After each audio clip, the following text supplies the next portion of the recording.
I'm so sorry, I totally forgot to record myself making the dough, but it's super easy. It's 2 cups of warm oat milk or your favorite non-dairy, half a cup of melted butter, half a teaspoon of salt. I forgot to put flour, but obviously you need flour, 5 cups or so of it. And you're going to do a tablespoon of yeast and a fourth a cup of sugar.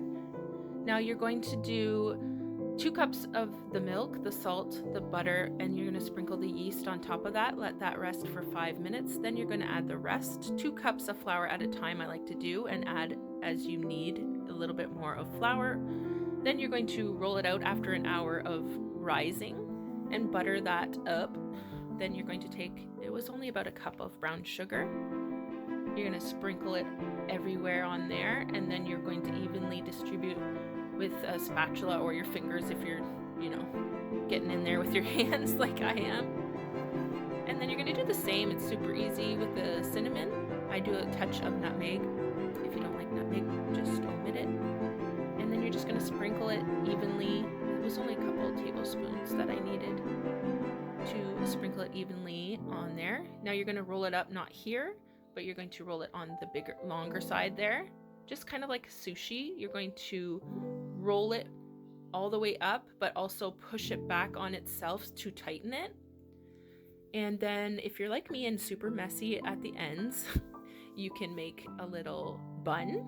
So I just kind of twist them up to make them tighter and then kind of glue them to themselves at the end to make a little kind of buns like these.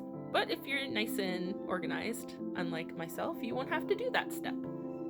Now you just butter a pan that can hold it all and put them in there pretty close to each other because they're gonna rise together, and that's totally fine.